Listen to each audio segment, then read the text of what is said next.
Hi, this is Shayna with Against the Grain Homestead. Today I'm going to show you how I make my husband's coffee, not coffee drink. I call it coffee, not coffee because you know that commercial for Reese's, sorry, not sorry. So this is coffee, not coffee. It's a coffee substitute, but it's not coffee. Okay, so he still drinks coffee. He drinks cold brew. He drinks hot coffee. He drinks all the coffees. But sometimes the coffee still bothers him at times. So during those times, he enjoys this. And he says that it tastes very close to coffee, especially when you add cream. And we always add cream to our coffee. So especially when you add cream, it tastes more like coffee. But it is not coffee, okay? So it's not going to taste exactly the same, but it is a good substitute. So this is a little half pint, and it won't fill it all the way up. But for this, I'm just going to make a bulk batch. I'm going to do 4 tablespoons of black tea leaves. And I'm just using Lipton black tea. I've also used Louisiana, but I just cut the tops off of the tea bags. All right, so we're going to do 4 tablespoons of that. 2. Alright, and 4. So there's 4 tablespoons of the black tea leaves. Then I'm going to add in 8 teaspoons of roasted dandelion root. So there's 6 teaspoons, 7, 8. We really like our dandelion around here. We have, I think maybe 4 drinks, kind of like coffee substitutes or mochas, or just 4 really good drinks that include dandelion and burdock and chicory and other things as well. Okay, so we have that. Now we're going to add in 6 teaspoons of holy basil, and this is just holy basil that I grow, and looks like this one I dried back in 2024. So we're going to do 6 teaspoons. And in case you are curious, I do dry the flower head as well. Anyway, so I just take it all rough like this and just crumble it, crush it up in my hands.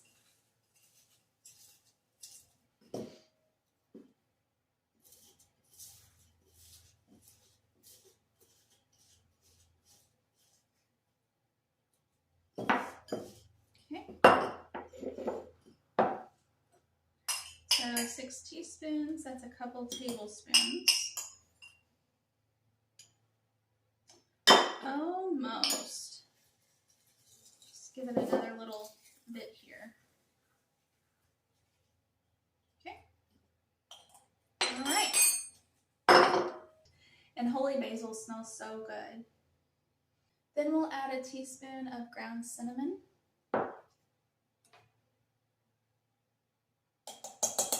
And here's the ingredient that can make this drink good or bad, depending on your taste preference, and that is orange peel. So these are just some orange peels. I bought organic oranges, or these actually might be mandarin, I don't know. But anyway, I just bought the organic ones, peeled them, dehydrated them, and here we have dried orange peel. Anyway, these are probably a couple years old, but they still smell very orangey, very citrusy, and that's just because, I keep them vacuum sealed and they're stored in a cool, dark place. So their fragrance, their potency, their aroma, all that medicinal value, it all lasts longer. So here's the part that you got to be careful on it. If you get too much, it can make your coffee, not coffee kind of more bitter, but it also depends on how long you let it steep as well, but we'll get into that.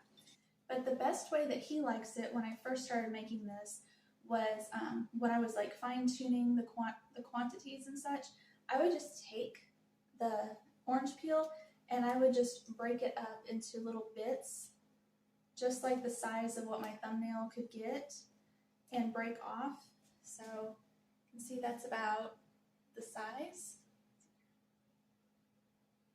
So I would just break it up into little bits about that size, and I would do a 1/4 teaspoon of this per per cup of the coffee or the tea that we're making, right? But then when I started making this in bulk, I didn't want to have to nip off each individual piece. So I started grinding it in my little spice grinder. And doing that, it became more of a powder, and he could taste the difference. So it seemed to be a little bit more strong. So I'm just going to break these off with my thumbnail. While I'm doing this, you may be wondering why these ingredients. So the black tea, obviously, black tea has some caffeine. So black tea is about as close as you're going to get to black coffee. So that's why we're doing the black tea. The orange peel, have you ever read on some coffee flavors, like where they have like notes, they'll say like whatever kind of coffee with undertones or notes of floral or citrus or, cinnamon or spice or something like that. So that's why the orange peel. The holy basil just smells good and it's really good for you. And it just has, in my opinion, when added to this, it has like a complex flavor. Like I feel like it just gives complexity to the coffee not coffee. And maybe that's why some of those coffee labels, say all kinds of notes or undertones of different flavors, maybe because it's complex, I don't know. Why dandelion root? Why not? Dandelion root and chicory has always been like long, for a very long time, for hundreds of years, has been a coffee substitute. And dandelion's really good for your liver, to help support it, help nourish it, help, keep it working optimally. So that's why these ingredients. Before you go to use this, always give it a good shake or a good stir each time, as some of the ingredients can settle to the bottom. So you always want to make sure that you're getting a balanced amount of the coffee not coffee in each serving. So that's about a teaspoon. Okay. We have 3 teaspoons left, which is a tablespoon. It is 4 teaspoons of the dried orange peel when making this bulk batch. The recipe will be linked in the description box below.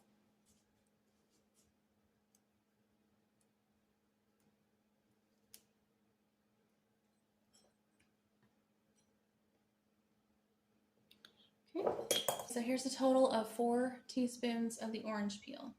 Now let's just mix it up.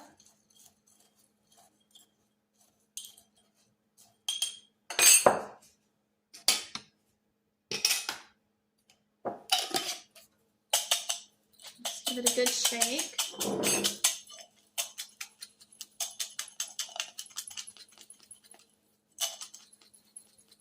And there is our coffee not coffee.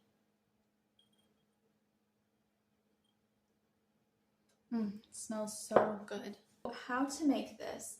Obviously, it is up to you. It is your taste preference, okay? As with anything, it is all whatever you prefer the taste of.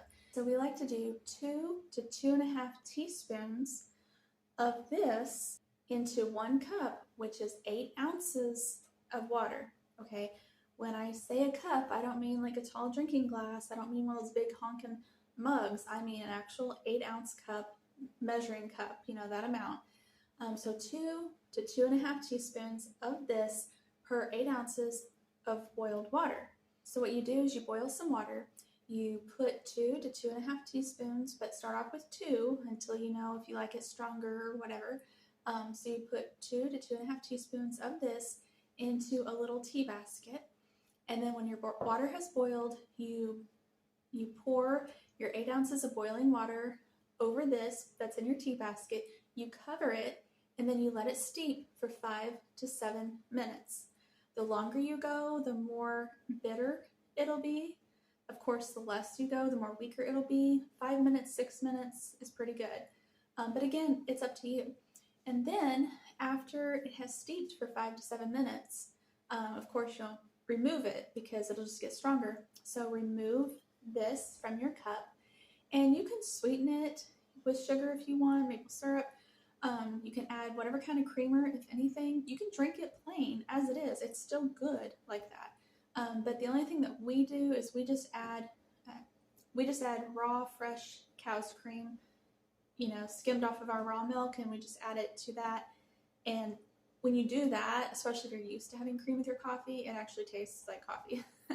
But but just flavor it however you want, okay?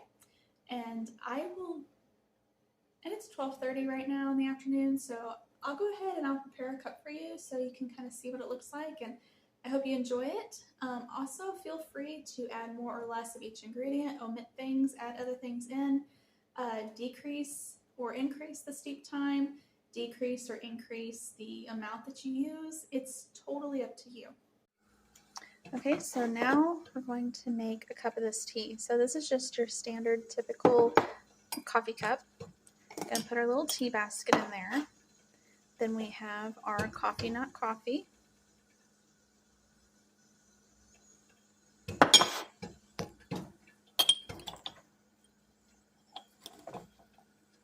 Gonna do 2 teaspoons.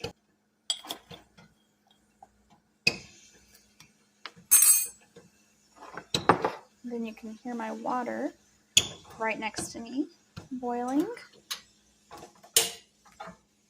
So I'm just going to pour the water.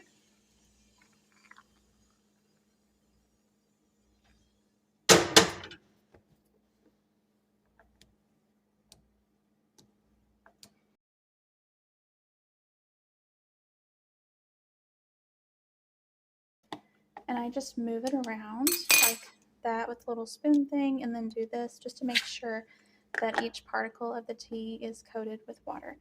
Now we're going to let it steep for 5 to 7 minutes. Okay, so our timer went off, has steeped for 6 minutes. Okay. Now, what I normally do, which I'm holding the camera so I can't, but I'll put the camera down and I will press this just gently. You don't want to overpress. And that is what it looks like. So the reason I just press gently and you don't want to overpress is because if you overpress, you run the risk of getting more of the bitterness out. You can see it is dark like coffee. Let's go ahead and add our cream.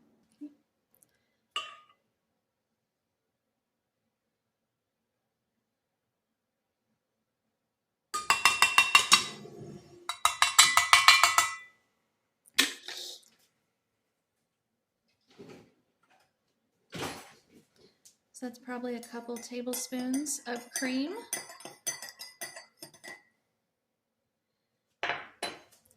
And there you go.